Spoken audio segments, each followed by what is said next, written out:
Welcome to The Whole You with the Guru Girls, Mary, Beth, and Gina. Okay, so, hey! Hi there, we're back. I know we just saw you, Friday? Friday, yeah. Before the chocolate festival. This is Gina after the chocolate festival. Tired but less frazzled. I love it. Did you have a good festival? It was really good. It wasn't as busy as the Denver one. Okay. But, I mean, so we had all of our product underneath the table in coolers that was not displayed.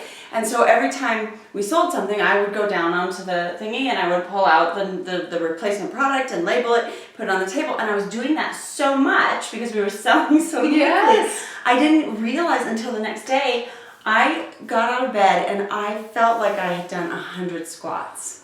Like I had climbed a mountain. I was like, why are my legs so sore? And then I was like, oh, well, because I was down and I was up, but I was down and I was up. So it was really good. Workout then. Yeah, it was good. It was really busy from 11 until 2:30, and then it just kind of trickled, stopped, and then it trickled out for the day. But it was good. Yeah. That's neat. I never realized they were doing these chocolate festivals around town. Neither did I.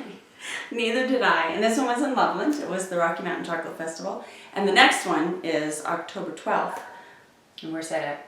Down here, Arapahoe Fairgrounds. Oh, okay. Arapahoe County Fairgrounds. So any of you in the area, come see Gina's Kitchen Delights. Yeah, you can get lots of yummy chocolates and cookies and such. They're gluten-free and dairy-free. Yes! So exciting. Thank you for the plug. Yeah. Okay, so today we are going to talk about gluten intolerance, wheat allergy, and celiac disease. That's correct. Yes. Okay. Where do you want to start? Well, so do you want to go smallest to largest? Let's do smallest to largest. Okay. So, gluten sensitivity and wheat allergy I would say are probably on par. Well, why don't we put them together and do that at the same time? A wheat allergy is more like, when you go outside and you start sneezing because the pollen is blowing in the air, it's kind of a histamine reaction. It's that same kind of a reaction that you get when you eat anything that has wheat in it. And as we know, there is a lot of wheat products hidden in a lot of packaged foods. Okay. Generally, this only really affects about 400 to 600,000 Americans. So it's not a real common. That is not very many people on the larger scheme of things. On the larger scheme of things. So let me clarify for my brain. I'm moving slower today in my synapses. So when you say that it's the sneezing and such. So if I had a pollen allergy, or like I'm allergic to so many trees, I just am. So when I start getting sniffly and stuff, if I was allergic to wheat and I ingested it, I would have sniffles as a reaction? Correct. You could have lip swelling, you could have sneezing, you could have rashes. Some people even experience abdominal issues, gas, bloating. Interesting. That kind of thing.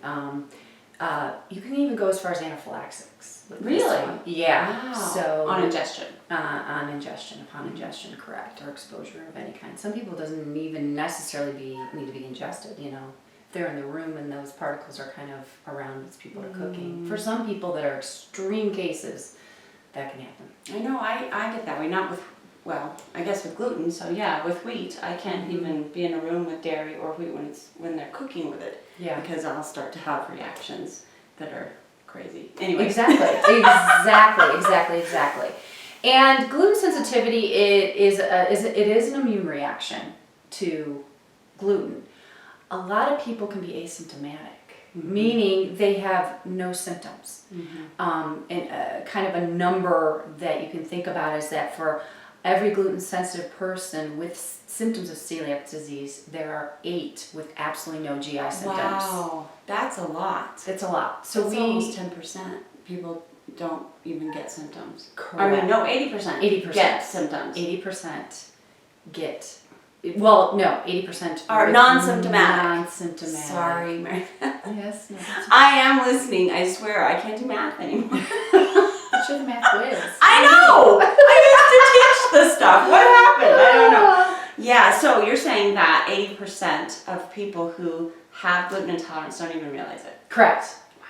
And a very common thing I hear from people is, well, I lived my whole life and I go and I do an elimination diet and now I'm sensitive to it. Right.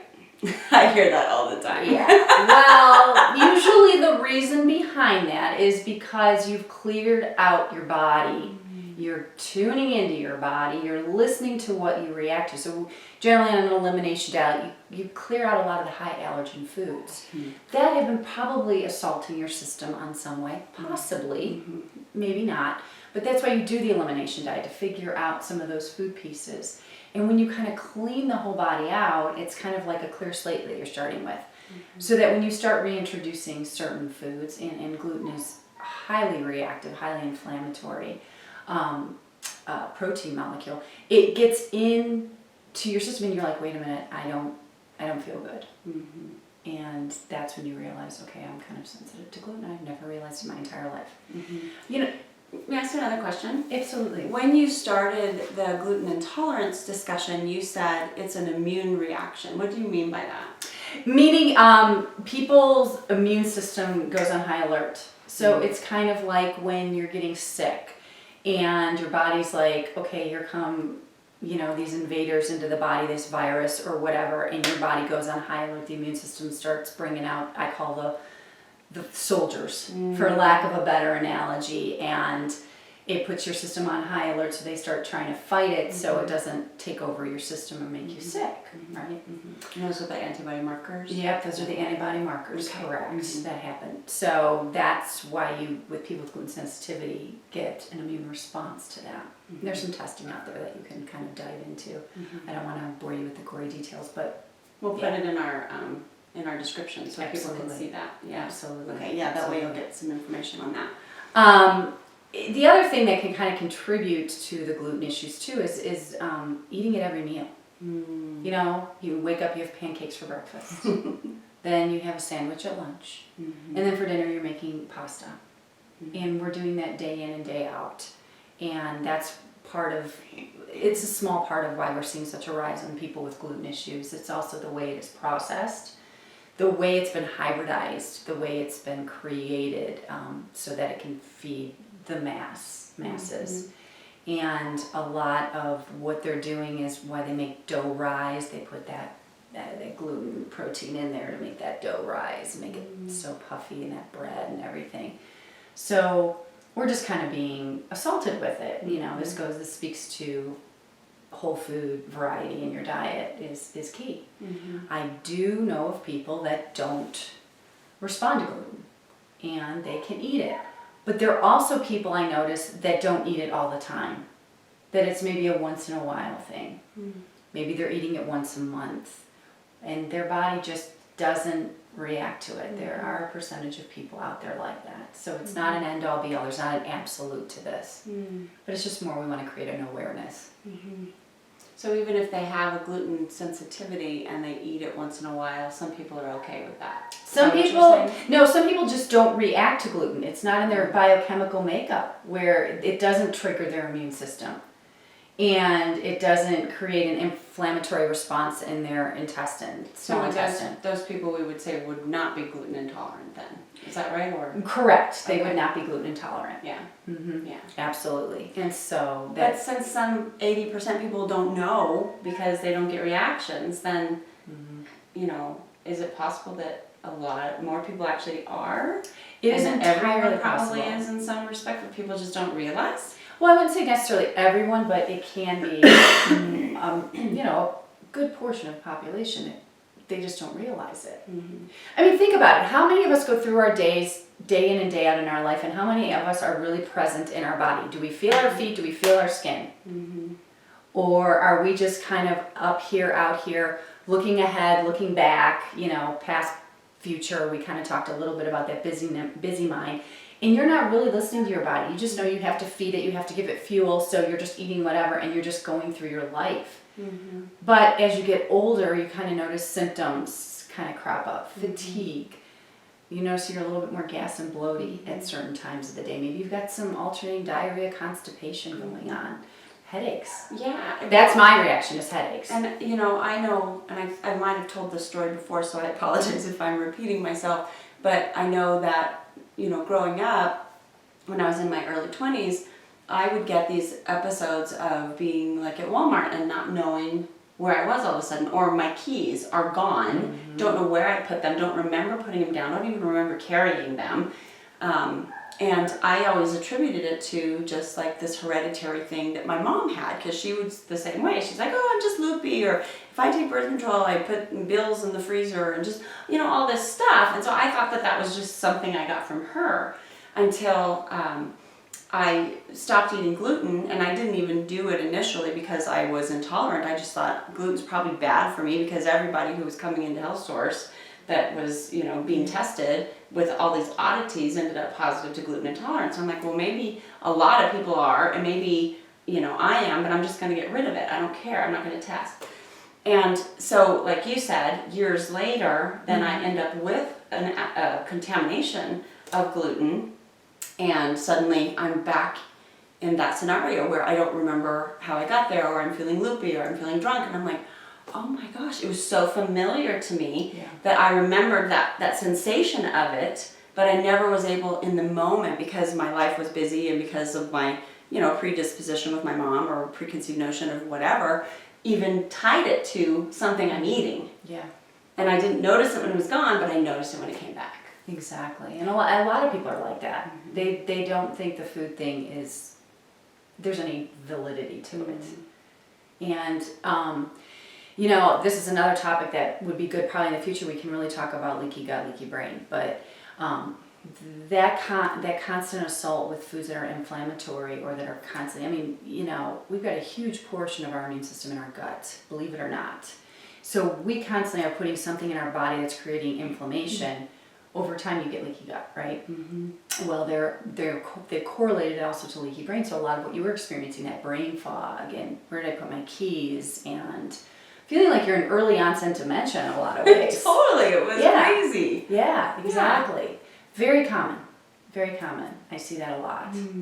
And so it's again a choice, but it's really food elimination, you know, and figuring out that piece with the gluten sensitivity. But there are also tests out there for it as well.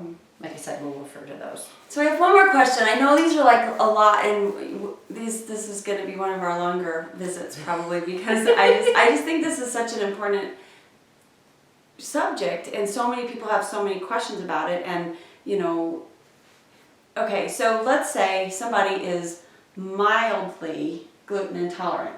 Is that such a thing? They don't recognize the symptoms, or they're, you know, they get symptomatic a little bit, but they, you know, push it. Well, I like beer so much, so I'm just going to keep drinking beer, or I like pizza, or I like pasta. So they keep eating it.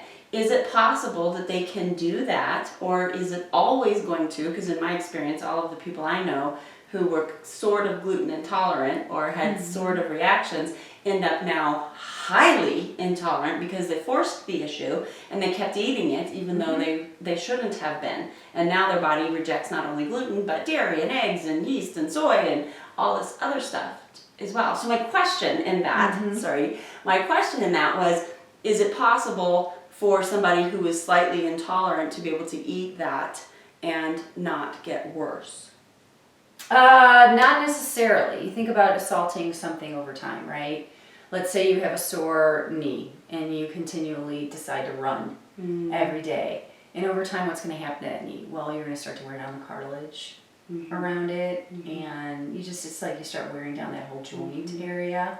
It's kind of a similar thing. So if you constantly are putting something in that there is even a mild reaction to, you're still putting an assault on there. And when you think about it, as we get older, as things shift in our bodies,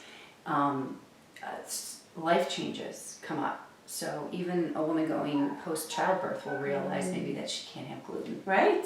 Or maybe a car accident, or a parent dies. A major life traumatic event can also accelerate that little bit of an intolerance over time. And what happens to us as we age? We experience more and more of life, good, bad, and indifferent. There's a lot of changes that go on. There's a lot of changes that go biochemically on with your body as well, depending on what you're exposed to and what kind of life you lead. Do you lead a high stress life? Well, if you're mildly intolerant to gluten, and I use that term very loosely, let's say you have a very high stress job, and after about 10 years at that high stress job, that mildly gluten intolerance just kind of grows because your stress is up here, so your body's in constant fight or flight. So it creates a level of inflammation in the body, which is the key right there. Is it creates inflammation. Thank you for describing that, because I know the answer to that question, but I try to explain it to people, but I don't know if it's because I don't have the same credentials as Mary Beth, or if I'm not articulating it right. But I'm glad that you were able to explain that in a good way for people to understand. Yeah, because I think it's a dangerous thing to toy with. I do too. It's just like anything. Why? We are going to be assaulted from every area. Yeah. There's environmental chemicals. There's exposure with just even stress, depressing the immune system. People that eat sugar, you can depress your immune system with that kind of thing. So we're constantly faced with assaults in our life, right?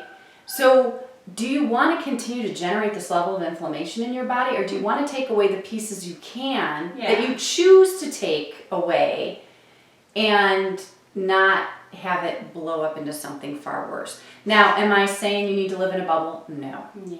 You pick and choose your fights. I always tell people that. Pick and choose what you are willing to give up and what you're not willing to give up. Right, because you can't get rid of everything that's bad. No. I mean, there's stuff that we can't even help anyway, just because it's environmental, or we have to work. Exactly. Like for certain people, I know of people too that try to go for the organic skincare and they react to it. So they do better with something that, I hate to say it, has a little bit more of a chemical base to it. But they choose to clean up their lives in other ways. They purify their water. They eat clean, whole food diets. They exercise regularly. They are getting 8 to 9 hours of sleep a night. They have a great sleep hygiene. So you pick and choose your battles. Yeah. Because our body is designed to eliminate a lot of that stuff and to process it through. But it's just when you're throwing so many assaults at it over time, you have to really kind of pick and choose. That makes sense. Okay, I'm done with my questions for right now. All right, well then let's dive a little bit, and I'm just going to touch on celiac very briefly. It's an autoimmune condition, and what happens is basically when you ingest gluten, what it does is the small, I'm going to make this very basic. The small intestine, over time, will start to wear down the villi, and what the villi do is they take in certain nutrients that your body needs. And they kind of look like a shag rug is kind of the best way to describe it. And what happens when somebody who has celiac disease is that shag rug gets smashed down. So then they're not getting the nutrients their body needs. It also creates leaky gut, allowing certain proteins to get into the bloodstream as well. And with one autoimmune condition, you can definitely trigger additional ones. So it's usually an immediate effect with the celiac clients. It's intense stomach pain, intense diarrhea, severe headaches. Those are usually initial immediate responses when they eat the gluten and they get any kind of gluten exposure. But believe it or not, with celiac, you can, put it in remission, reverse it by completely eliminating gluten 100% out of your life. So that's, their lives are changed dramatically. They have to be really careful where they eat. There are restaurants, especially here in the Denver area, we're very blessed, where they have 100% gluten-free kitchens. I know what you do is a gluten-free kitchen, 100%.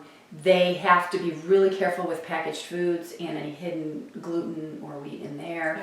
Yeah. They have to be really hyper aware of it, and it's a lifestyle. It's a lifestyle. Absolutely. But it can be reversed. And because there's just such a number of symptoms that go with it that I just touched on some of the basic ones. That's why a lot of times it can get misdiagnosed or not found. Is because it shows up as so many other things like fatigue and body aches and dry eyes, rashes on the skin. It can be just such a number of things for, again, bio-individual people. So there's a lot of testing you can do out there. There's blood tests, and I know a lot of doctors run, they'll go into the colon and they'll check to see what's going on in parts of the colon. And there's a lot of different testing out there to check to see if you have celiac disease. So you bring up a really good point, and this is something that I've wrestled with for years, is when I first went to see when I was first actually tested, it was when I worked with Dr. Traeger and Debbie at Health Source. And I decided to go ahead and get tested for intolerances and food allergies. And so it came up with this, laundry list of things. And some of those I am not, in my next round of testing when I worked over at the, with another doctor over in DTC. Yes. That I got tested again, and the initial ones that I popped positive on, I guess, were not there anymore. So over time, I got healed. The things that I was testing positive on were most likely because I was eating them every single day, and my gut was leaky. And so, we should probably talk about leaky gut on a different subject. Yeah, I would like to describe. Yeah, I would love to how that works, and so then it'll make more sense. Correct. With what we're talking about. So anyway, with the leaky gut, so one thing that I never did though was check to see if I had celiac disease, and I don't know if I want to, because I don't want to compartmentalize myself. I know that I can't eat these things, and I know what happens to me if I'm in a room that has those things. I may have told this story too, I was even at a theater production with Miranda, and Tim and Ron and I were all there, and the people in the play were throwing bread. It was part of their play. They were just throwing bread around. Oh, you're kidding. No, and I was just like, that's interesting. And then all of a sudden they threw it at the audience. They thought it was fun and funny. And it hit my hair, and one of the pieces hit my arm. And it was really crappy bread too, like the generic Wonder Bread, whatever, white. And it hit my arm. So it makes me uncomfortable even being around it anyway, because I know I'm gonna get sick or I'm gonna start reacting. And so then I was just still watching the play, and I'm like, that was really dumb. And then I noticed an itch on my arm, and I looked down about 3 minutes later, and I had a welt on my arm where the bread hit me. And I know in the olden days, my reaction was more neurological, and it was more that it just came more out of ingestion, and now it's coming from touching it. So I don't know if that means I'm celiac or not, but my point of that whole wandering is I don't want to compartmentalize myself. I know that I have to stay away from it. I know I have to stay away from other foods too. Is there an actual value in testing and finding out if I am in fact celiac? Okay, that depends on the individual. I know that sounds very basic, but for example, for me with my condition, I wanted to find out what it was so I knew what I was working with. Even if it falls under the autoimmune category, I do not treat anybody. There's pieces of things I don't treat differently for autoimmune because it's certain protocols. Now, with celiac, where it might benefit you in getting that testing is then you're really aware, I have to be 100% strict for the rest of my life.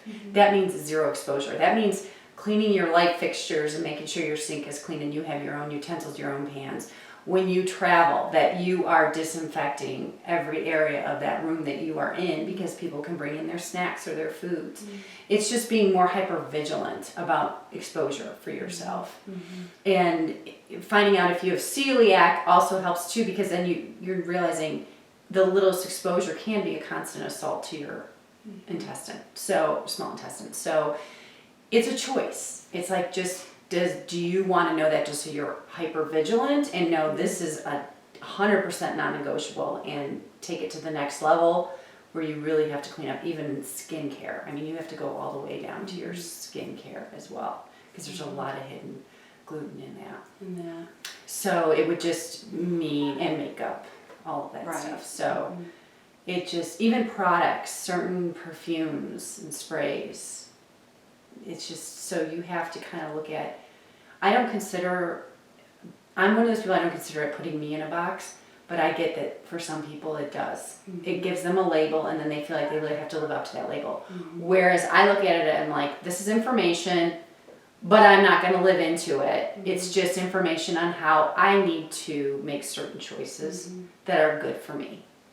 But it doesn't own me. So you really have to look at that. Like, is it going to own me? If it is, then I don't want to do it. But if it's not going to own me, and it's just information so that I'm hyper vigilant wherever I go, then I want that information. So it is very personal choice on that. It is. And maybe in some respects I'm lucky I'm a germaphobe because I already am so hyper vigilant on the germ section of it that I'm not touching anything in public and that sort of thing. So I guess that helps, but I still am not sure if I want them to know. Well, thank you. You're welcome. Okay, I'm done with my question. So Okay. what else do you have to share with us? I think that's about it. I think we covered everything. It wasn't, too heavy. Like I said, I didn't want to get too deep. We can go down a real rabbit hole with this. If you would like to know more, just, post it below and let us know, and we can definitely dive into it. I touched upon, travel and restaurants, really knowing if they have a gluten-free kitchen. Even some of the fast foods will have a dedicated gluten-free area. Yeah. And so you just have to find those. Like we have like Lark Burger where they fry their fries in and it's gluten-free. Yeah. It's not been Red exposed to Robin does that any. too. Yeah. So you just have to kind of find those places. Yeah, and travel is a pain. It really is, and we can also do maybe a segment on that, on food while you travel. Absolutely. I do that. I make meals for people, so that they feel safe when they go on vacation. Even going to get a kitchenette, you still have to worry about the pans and the silverware and where's the oven, has it been making pizza? Correct. What kinds of foods are even in those kitchens. So I don't even do the kitchenette thing. To be honest, I just make all of my own food. And I make sure there's a microwave that I wipe out, clean out before I use it. Always keep everything covered in the microwave and just bring, not processed food, bring produced food, cooked food in little glasswares that I can put in the microwave. And then I have my asparagus and chicken or whatever for dinner, and I don't have to worry about going out. So we can talk about all of that too if that's something Absolutely. that would be interesting for you guys to And hear if you about. want to understand more about gluten too, we could even go into the history of it, why it is where it's at today. That I did not even want to go down that rabbit hole either. Yeah, there's so much that we can talk about. And we're trying to keep these in little tasty bites for you guys and not bore you. So. Exactly. Gluten-free tasty bites. Very gluten-free tasty bites, yes. That was funny. Oh, I love it. Oh, well, it was really good to talk with you and see you. It's good And too. I'm excited. I'm hoping that you guys are enjoying these. We'd love the comments and to like us, share, subscribe to us, to and our then select series. the bell so that you know when we post. Yeah, exactly. So you'll probably get like 3 bells here pretty soon because I'm We're behind. kind of like dishing them out pretty quickly. In spurts. They come in spurts. Exactly. All right. Well, thank you so much for being with us. And thank you. I want to hug you. Can I hug you? Okay. Oh, love you. I love you too. All right. Bye, Enjoy your guys. day.